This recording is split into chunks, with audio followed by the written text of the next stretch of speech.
नमस्कार and welcome you to world affairs. मैं हूं प्रशांत धवन। अगर आपने अभी तक चैनल को सब्सक्राइब नहीं किया है तो सब्सक्राइब टू वर्ल्ड अफेयर्स। एक बहुत ही अच्छी न्यूज़ है भारत के लिए।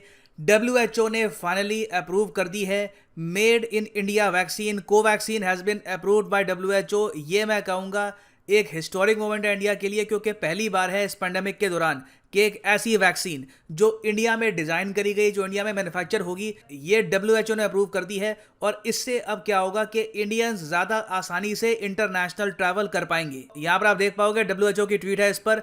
WHO has granted emergency use listing, EUL कहते हैं इसको। आपने काफ़ी बार ये जो एक्रोनिम है ये देखा होगा कि हर वैक्सीन चाहती है कि जल्दी से जल्दी WHO का EUL मिल जाए। EUL का मतलब यही है, emergency use listing to Covaxin, जो डेवलप करी है भारत बायोटेक ने, adding to the growing portfolio of vaccines. और इन्होंने यहाँ पर यह भी ऐड किया है कि प्रॉपरली इस वैक्सीन को जांचा परखा गया है WHO के टेक्निकल एडवाइजरी ग्रुप द्वारा। बहुत ही थॉरो इसकी रिसर्च करी है, क्योंकि देखो इंडिया में प्रेशर यहाँ पर यह था कि इससे पहले हमने एक पैंडेमिक के दौरान इस टाइप की वैक्सीन्स कभी विकसित करी नहीं है। पहली बार था इंडिया जब इस टाइप की वैक्सीन खुद ही बना रहा था। तो WHO ने कई बार पेपर्स मंगाए, कई बार यहाँ पर चेक किया कि इसके साइड इफेक्ट्स क्या है, इसकी एफिशिएंसी क्या है। और इन दी एंड इन्होंने यहाँ पर यह कहा कि इसकी 2 डोज अगर एक आदमी लेता है with A interval of 4 weeks, तो ये काफ़ी ज़्यादा एक इफेक्टिव वैक्सीन है अगेंस्ट ऑल कोविड वेरिएंट्स। ना यहाँ पर मैं ये ऐड कर दूं कि रिसेंटली जो G20 समिट हुआ है इटली में, उस दौरान ये फोटो सामने आई थी। PM मोदी यहाँ पर मिल रहे थे WHO के चीफ के साथ। अब लोगों ने यहाँ पर यह कहा कि इंडिया ने प्रेशर डाला WHO पे तो जाके अप्रूवल मिला है। देखो ऑब्वियसली प्रेशर डालने से अगर ऐसा होता तो कई वैक्सीन्स हैं बहुत ही पहले अप्रूव हो जाती। ऑब्वियसली WHO ने यहाँ पर थॉरली चेक किया है इस वैक्सीन को। कोवैक्सीन के बारे में इन्होंने यहाँ पर कई डॉक्यूमेंट्स पब्लिश किए हैं, PDF शेयर करी है कि किस तरीके से WHO ने यहाँ पर इसको टेस्ट किया, थॉरो एनालिसिस किया, तो जाके अप्रूवल मिला है। तो ये कहना देखिए गलत होगा कि इंडिया ने प्रेशर डाला WHO पर तो ये हमको अप्रूवल मिला है। अप्रूवल ऑफ कोर्स मिला है वैक्सीन की क्रेडिबिलिटी के बेसिस पर। हाँ, ये कह सकते हैं कि WHO ने बहुत ही लंबे समय तक जो ये मामला है ये ऑलमोस्ट आप कह लीजिए लटकाई दिया था। ना ये आप कह लीजिए रिजेक्ट कर रहे थे वैक्सीन को, ना अप्रूव कर रहे थे। यहाँ पे हो सकता है कि इंडिया ने कहा हो एक बार को कि एक डिसीजन तो दीजिए कि या तो अप्रूव करो या फिर रिजेक्ट करो। अगर रिजेक्ट भी होती है तो हम उस पर काम करके फिर से अप्लाई करेंगे। तो उस सब में काफ़ी टाइम लग गया, बट फाइनली आज के समय इंडिया के पास एक खुद की वैक्सीन है दैट इज अप्रूव्ड ग्लोबली। और WHO ने यहाँ पर यह भी ऐड किया है कि ओवरऑल कोवैक्सीन की जो एफिकेसी है, मतलब कि ये कितना ज़्यादा इफेक्टिव है एक ह्यूमन बीइंग को कोविड-19 से बचाने में, ये इन्होंने बताया है कि 78% है, जो मैं कहूँगा बहुत ज़्यादा अच्छी है। इन्होंने स्पेसिफिकली यहाँ पर ऐड किया है कि कोवैक्सीन लो और मिडिल इनकम कंट्रीज के लिए परफेक्ट वैक्सीन है, क्योंकि इसको स्टोर करना भी काफ़ी आसान है। स्टोरेज रिक्वायरमेंट्स यहाँ पर ऐसी नहीं है कि फॉर एग्जांपल जैसे फाइजर या फिर जो मॉडर्ना की वैक्सीन है, जिनको स्टोर करने के लिए ही आपको बहुत ही ज़्यादा लो टेम्परेचर वाला इक्विपमेंट चाहिए। तो देखिए ये African countries, south American countries, बहुत सी एशियन कंट्रीज के लिए परफेक्ट वैक्सीन है। और इंडिया बहुत ही बड़े स्केल पर इसको एक्सपोर्ट भी करेगा इन द फ्यूचर, क्योंकि देखो आप अगर सोच कर देखिए, अगर इसकी एफिकेसी ये लोग बता रहे हैं अराउंड 78% है, WHO कहता है। तो आप अगर कंपेयर करोगे इसको मॉडर्ना, फाइजर और इवन जॉनसन एंड जॉनसन से, तो ये काफ़ी हद तक एक स्टैंडर्ड को मीट करती है।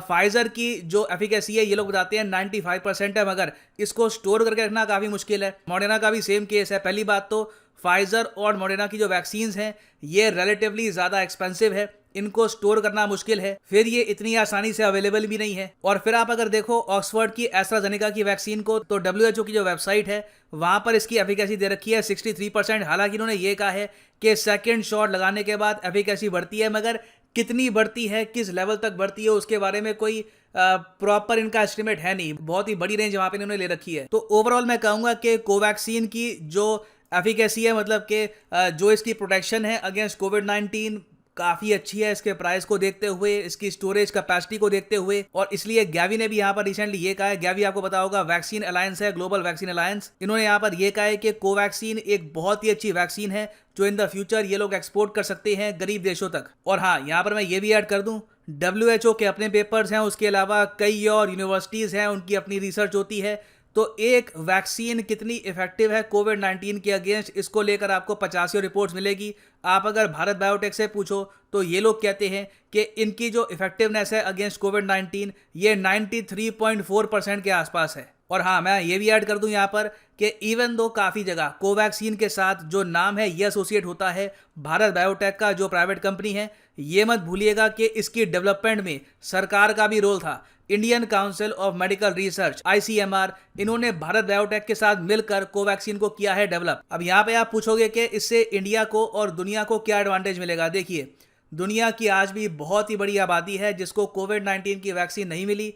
बहुत से देश हैं जिन्होंने वैक्सीनेशन टारगेट अपने मिस कर दिए। इसके पीछे एक बहुत ही बड़ा रीज़न ये था कि इंडिया में पेंडेमिक जब फैल गया तब हम लोगों ने बहुत ही बड़े स्केल पर एक्सपोर्ट करना बंद कर दिया कोविड-19 वैक्सीन्स का। और अब जाके हमारे PM ने ये कहा है कि इंडिया आने वाले एक साल में 5 billion doses of Covid vaccine produce करेगा। इनमें से ऑब्वियसली ज़्यादातर एक्सपोर्ट ही की जाएगी, क्योंकि 5 बिलियन का मतलब होता है, हम यहाँ पर बात कर रहे हैं 500 करोड़ की। 500 करोड़ वैक्सीन सिर्फ इंडिया ही बनाएगा। और ऑब्वियसली बात है, इस 500 करोड़ के आंकड़े में एक साइजेबल नंबर, एक बहुत ही बड़ा नंबर कोवैक्सीन का होने वाला है। हालांकि मेरे हिसाब से ज़्यादातर जो वैक्सीन हैं ये एस्ट्राजेनेका की बनेगी, मगर कोवैक्सीन का भी नंबर इसमें आपको बहुत ही बड़े स्केल पर मिलेगा। ना अब आप यहाँ पर पूछोगे कि क्या कोवैक्सीन लगाकर एक आदमी आराम से इंटरनेशनली ट्रैवल कर सकता है।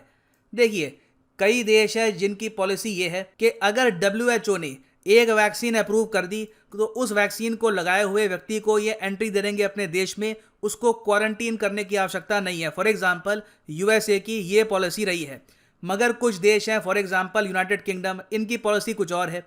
UK यहाँ पर ये कहता है कि ये लोग सिर्फ 4 वैक्सीन्स को मानते हैं। मतलब कि अगर आप भारत में रहकर कोवैक्सीन का टीका लगाते हैं और फिर आप जाते हैं UK में, तो सिंस UK यहाँ पर कहता है कि ये लोग कोवैक्सीन को भी एक्सेप्ट करते नहीं है, एस्ट्राजेनेका को एक्सेप्ट करते हैं, तो मतलब कि UK में जाकर भी आपको अभी भी क्वारंटीन करना होगा। USA में नहीं करना होगा, मगर UK में करना होगा। तो ये देखिए, कई कंट्रीज़ की पॉलिसी है, फॉर एग्जांपल UK की। और इस पॉलिसी को ना सिर्फ इंडियन कंपनीज, चाइना भी इसकी आलोचना कर रहा है, क्योंकि चाइना की जो साइनोफार्म है, जिसकी बाय द वे कोविड के अगेंस्ट जो इफेक्टिवनेस है ये बताई जाती है अराउंड 79%, वो लोग भी कह रहे हैं कि हमारी वैक्सीन को भी यहाँ पर लिस्ट में डालो, हमारे लोगों को क्वारंटीन करना पड़ता है UK में जाने से पहले।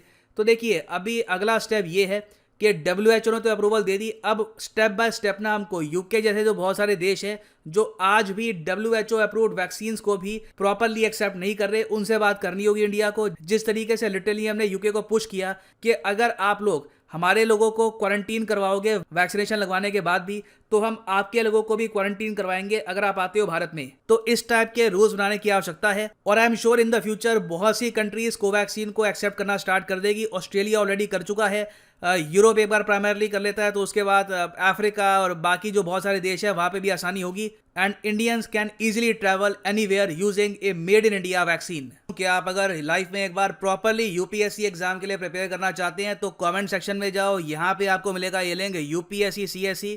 इस लिंक पे आप कर सकते हैं क्लिक, और यहाँ पे आप परचेज कर पाएंगे ये यूनिक कॉम्बो पैकेज, जिसके अंडर आप UPSC प्रीलिम्स, मेंस, ऑप्शनल तीनों की ही तैयारी कर सकते हैं in a single package. Optional of course आपकी चॉइस का, हिस्ट्री, ज्योग्राफी, जो भी आप चाहें आप यहाँ पे कर सकते हैं चूज। मगर जो यहाँ पर प्राइसेस लिखे हैं ये पे करने की आवश्यकता नहीं है आपको। यहाँ पर सीधा कोड यूज करो PD10 and the prices will fall. So use the code PD10 and save money. इसी नोट के साथ ये है वीडियो का अंत। Thank you for listening and as always God bless you all.